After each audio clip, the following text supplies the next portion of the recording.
Baik, hari ini saya rasa apa yang dikongsikan tu banyak pandangan yang dikongsikan, perbezaan pendapat masing-masing. Saya suka sebab ada pelbagai generasi dan pandangan dia macam okey.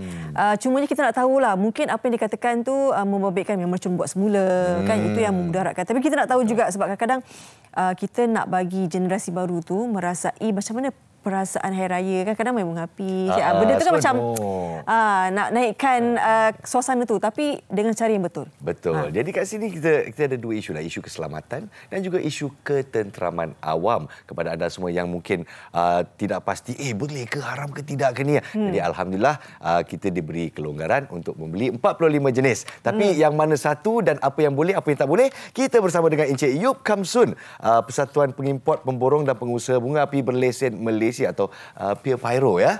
Terima kasih Tuan Yap kerana bersama-sama kita. Terima kasih. Tapi memang seronok untuk saya personally lah. Saya memang seronok dengan anak-anak bermain bunga api. Yang kecil-kecil, yang sparkle-sparkle tu untuk mengimarahkan lagi Ramadan dan juga hari perayaan kita. Tapi sekarang dikatakan ada 45 jenis Tuan Yap. Mana satu boleh, mana satu tak boleh? Silakan. Secara umum lah.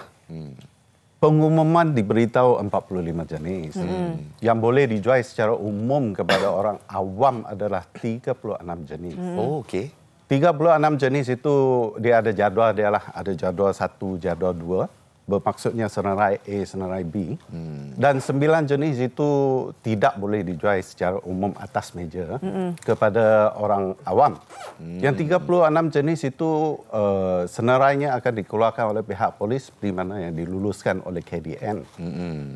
So, yang seperti Tuan Pengacara Puan sebut tadi yang berkenaan dengan itu gedebum itu yang itu yang roket-roket itu yang banyak das itu 49 das lah 138 das itu dia boleh dijual tapi dengan kelulusan polis kepada orang awam, dan orang awam perlu beli daripada pengimport lah. Pengimport atau pemborong ya. Sekiranya anda ingin bermain mercun yang selamat, yang tidak salah di sisi undang-undang, bolehlah didapati daripada peruncit yang menjual dengan kelulusan pihak polis. Pihak polis akan meneliti jenis barangan yang akan dijual dan juga latar belakang penjual, baru akan dikeluarkan lesen. Dan mereka akan memantau barangan-barangan yang dijual itu. Baik. So, sebenarnya banyak cerita ni. Sekiranya tidak dipantau oleh pihak polis dan tidak ada sesuatu kelulusan daripada kerajaan untuk regulate benda ni, saya menggunakan perkataan regulate lah, ataupun kawal selia, something like that. Mercun yang tidak menepati piawaian ataupun yang tidak selamat akan dijual begitu saja pada orang awam. Mereka akan beli dan bermain tanpa mengetahui keadaan mercun itu sendiri.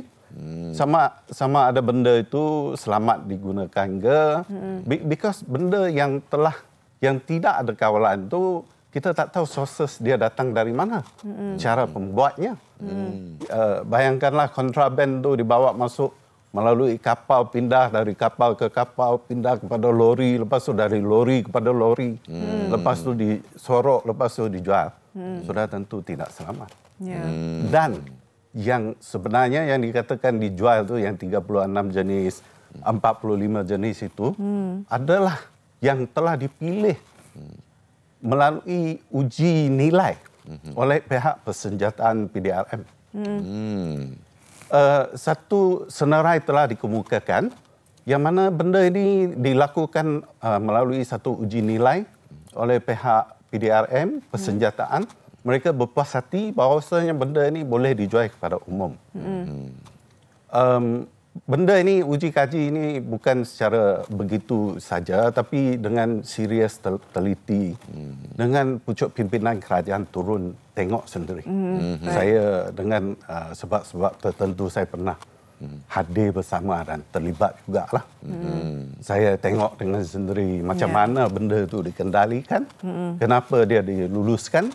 Dan setiap mercun yang telah diluluskan tu ada dia punya material data dan sheet butir-butirannya untuk disubmitkan kepada pihak polis, iaitu persenjataan, dinilai dan dicadangkan kepada KDN untuk terusan. Baik, asalkan cara main tu sebenarnya kena ikutlah kan. Sebab setiap muncul kalau kita ni dia ubah suai cara main tu sebenarnya yang berbahaya. Saya ada penambahan daripada apa yang Puan sebut tadi. Yang tentang keselamatan ni. Sekiranya kita teliti daripada soal bencana ataupun kemalangan yang berlaku, pemain yang memainkan mercun ni adalah mercun buatan sendiri. Ataupun jenis bola. Mercun bola macam bola sepak tu. Yang mana benda ini tidak dijual secara umum, yang tidak diluluskan dan tidak dibawa masuk secara sah lah. Tidak boleh dijual. Baik. Jadi untuk pengetahuan umum di luar sana, terutama untuk ibu bapa di luar sana, mercun bola ni dia bahaya sebab luar dia adalah plastik ya. Sudah tentu ya. Ya, apabila ia meletup, ia menjadikan dia serpihan-serpihan yang menjadi tajam. Ya, betul. Dia sebenarnya mercun ni dia dibalut dengan kertas. Bukan plastik. Betul. Plastik ini sesuatu yang mungkin lebih tajam, lebih keras daripada kertas. Dan cara permainan, kita kalau tak sebut tentang liga ataupun tak liga, cara permainan mercun bola ini mereka sumbat dalam pipe lah, sumbat dalam botol lah. Atau yang tular sekarang ni dia balik kat dalam rumah orang pun ada. Ini lagi satu. Kerajaan menentukan supaya benda itu hendaklah dijual kan kepada orang dewasa yang umur 18 ke atas. Kenapa 18 ke atas? Pasal 18 ke atas itu sudah boleh difikirkan secara matang, boleh dapat berfikiran secara matang. Baik. Dan 18 ke atas ini, dia perlu mengawasi mereka yang lebih muda daripada mereka apabila bermain bunga api ini. Kita tidak boleh meletupkan benda itu. Bukan meletuplah, memasang itu bunga api di tempat yang sempit. Macam rumah dengan rumah begitu sempit sekali. Ada yang pergi menyalakan itu, yang pertama yang tidak boleh nyala itu yang jenis yang kita biasanya panggil dia sebagai bateri itu.